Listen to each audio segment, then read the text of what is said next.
আল্লাহ নবী এই জন্যই বলে গেছেন, হাদুয়ান নাল বিন নাল, আমার উম্মত হাত্তা ইন কানা মিনহুম মানাতা উম্মাউ আলানিয়া লাকানা ফি উম্মতি মাইয়াসনাউ যালিক। আমার উম্মত ইহুদি খ্রিস্টানদের সাথে মিলে যেতে যেতে যেতে যেতে একবারে জুতাই জুতাই যেমন মিল এরকম হয়ে যাবে। এমনকি তাদের মধ্যে যদি কেউ মায়ের সাথে জেনা করত, তাহলে আমার উম্মতের কোনো কুলাঙ্গার মায়ের সাথে জেনা করবে। আল্লাহ রাসূল বলছে একবার মিলে গেছে সর্বক্ষেত্রে, তাই না? আজকে হুজুরেরা পর্যন্ত মন্দিরে গিয়ে কি দারুণ করে ওয়াজ মারতেছে, তাই না?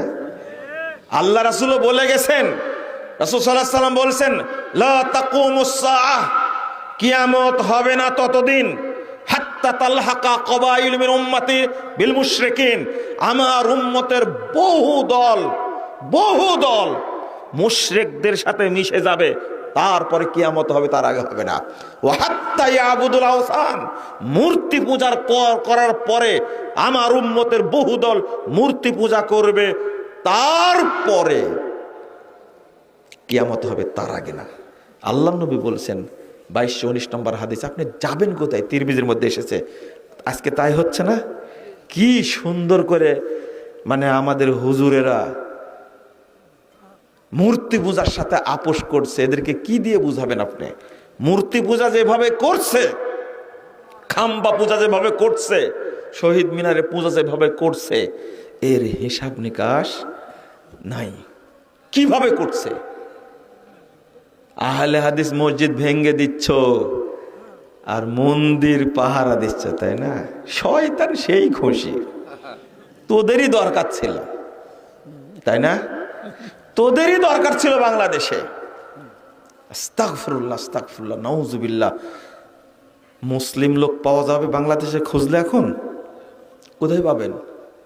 সবাই হলো গণতন্ত্র, সমাজতন্ত্র, ধর্মনিরপেক্ষতাবাদ, জাতীয়তাবাদ, এই সমস্ত সব তন্ত্রমন্ত্র, পুঁজিবাদ, সাম্যবাদ, ক্যাপিটালিজম, কি সে পুঁজিবাদ, কি কি সব ঘোড়ার ডিম, এগুলো সব স্রষ্টা হলো ইহুদি খ্রিস্টান। বাংলাদেশে পাচার করেছে এই মুসলিমদেরকে কাফের বানানোর জন্য। বুঝে না। এই বাংলাদেশে ইসলাম প্রতিষ্ঠিত সেই দিন হবে যেই দিন মানুষ তাওহীদ গ্রহণ করবে। ওসমান হাদির জানাজায় যে পরিমাণ লোক হয়েছিল, আমি দেখে হতবাক হয়ে গেছি। সবার চোখে পানি, কত জানাজার প্রতি মহব্বত। কিন্তু এদের মধ্যে যদি তাওহীদের মহব্বত থাকতো, তাহলে এই দেশ কখনো নাস্তিকরা চালাতে পারতো না। এই দেশ চালাতো আলেমরা। তোমার মধ্যে তাওহীদের মায়া নাই, তাওহীদের চেতনা নাই তোমাদের মধ্যে। কারণ এরা জানাজাতেও যায়, আবার মন্দিরেও যায়, মক্কাতেও যায়, মাজারেও যায়, তাই না? বুঝেন না কথা? এই ধরনের মুনাফেক দিয়ে আল্লাহ কখনো ইসলামী রাষ্ট্র উপহার দিবেন না, কোনোদিন না। আগে নিজে শক্ত হন। কোনোদিন না, পৃথিবীতে এভাবে সম্ভব না। বাংলাদেশের 54 বছরে হিসাব করে দেখেন কয়টা সরকার গণতান্ত্রিকভাবে নির্বাচিত হয়েছে আর কয়টা আসছে অগণতান্ত্রিকভাবে। এখন যারা চালাচ্ছে তাদেরকে ভোট দিছেন? বুঝেননি কথা? ভোট দিছেন? বিগত 9 সালে, 14 সালে, 18 সালে, 24 সালে ভোট হয়েছে 4 বার। এগুলো কি ভোট হয়েছে? আট করে হয়েছে। কোনটা হয়েছে রাতের ভোট, কোনটা হয়েছে না ভোট, তাই না? আর কোনটা হয়েছে মানে এমপি নির্বাচন ছাড়াই, তাই না? শোনেন, আমাকে বোঝাতে আসবেন না। আপনাদের চোখে বালি মেরে ইহুদি খ্রিস্টানদের মুলু ঝুলায়া আপনাদের বোকা বানায় দিচ্ছে। শক্ত থাকেন। আমি একটা উদাহরণ দিই। কালকে তো তারেক রহমান আসছেন বেশ দেশে মনে হয়, তাই না? রওনা দিয়ে দিছেন, তাই না? আমি বলতাম বক্তব্যের মধ্যে, মা থাকে দেশে অসুস্থ মেডিকেলে পড়ে, আর ছেলে থাকে লন্ডনে।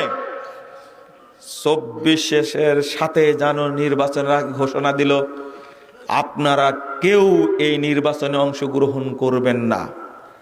আর নির্বাচন হওয়ার পরে সরকার ঘোষণা দিল, পৃথিবীর ইতিহাসে এইরকম ফ্রেশ নির্বাচন কখনো হয়নি। শুনছেন আপনারা? ফ্রেশ নির্বাচন। আরে ভাই, মিথ্যা কথা বলতে পারেন, দিয়ে এত বড় মিথ্যা কথা বলে। কিন্তু একটা জিনিস ঠিক আছে, আগের নির্বাচনগুলোতে কোনোদিন কি যায়নি, ভোট কেন্দ্রে কুকুর যায়নি।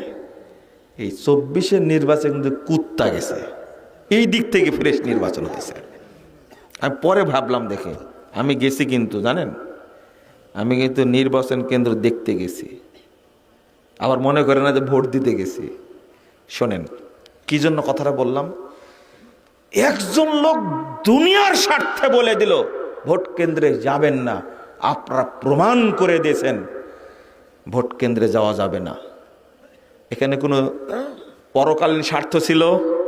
উত্তর দেন। দিনের স্বার্থ ছিল?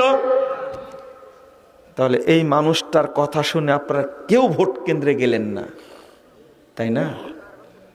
এমন একদিন আসবে, কোনো একজন ব্যক্তি বাংলাদেশের মানুষকে আহ্বান করবে, আমরা এই পচা গণতন্ত্র মানি না, ওকে আমরা বাতিল ঘোষণা করলাম, অতএব আপনারা কেউ যাবেন না। এই বাংলাদেশের মানুষ একদিন শুনবে ইনশাআল্লাহ। ওই দিন খেলাফত প্রতিষ্ঠিত হবে, মনে রাখবেন। তার আগে না, ভোট করে হবে না। কি বুঝলেন? বিপ্লবের মাধ্যমে যেভাবে এসেছে এইভাবে। তবে ওই বিপ্লবে মানুষ মরবে না ইনশাআল্লাহ, আত্মসমর্পণ করতে বাধ্য হবে। একদিন টাইম আসবে। শুধু এতটুকু বললাম। এই সংস্কারে জুলাই সনদে যা করছে, জুলাই সনদে যা করছে, জীবন দিয়েছে ইসলামপন্থীরা, তাই না? এদেশে জীবন দিয়েছে প্রত্যেকে। মাদ্রাসা ছাত্র বেশি এখানে আছে, হিসাব করেন যান। ডাটা আমিও নিয়েছি। বিশ্ববিদ্যালয়ের ছাত্র কয়জন আছে এখানে, ওইটাও ডাটা নিয়েছি। আমার সাথে ফাজলামি চলবে না। বেশি মরেছে সাধারণ জনগণ, আন্দোলন করতে যে তারা সবাই মুসলিম। 2-1 জন মরেছে অমুসলিম, অধিকাংশ মুসলিম ইসলামপন্থী। তাদের রক্তের উপরে বেঈমানি করছে বর্তমানে সরকার। জুলাই সনদে আল্লাহ শব্দটা নাই, ইসলাম শব্দটা নাই, বিসমিল্লাহ নাই। ভাষাটা কি বলছে জানেন? গণভোট 100 বছরের, নির্বাচন কি 5 বছরের। জুলাই সনদে যে সর্বনাশটা করছে, খালি এরা চলে যাক, তারপরে বুঝতে পারবেন সর্বনাশটা কি করেছে। আমার এতটুকু বলার দরকার ছিল। কথা বোঝা গেছে? ওই পিছনে ছুটে লাভ নাই। তাওহীদের কাজ করেন, আল্লাহ আপনাকে সম্মান দেবেন ইনশাআল্লাহ। ইনশাআল্লাহ। আল্লাহ তুমি আমাদের কবুল করো, আমিন। আল্লাহ তুমি আমাদেরকে ইহুদি খ্রিস্টানদের ফাঁদ থেকে আমাদেরকে হেফাজত করো, আমাদের মুক্তি দান করো। আল্লাহ তুমি এই দেশটাকে তাওহীদের দেশ হিসাবে, নিরাপত্তার দেশ হিসাবে কবুল করে নাও, আমিন।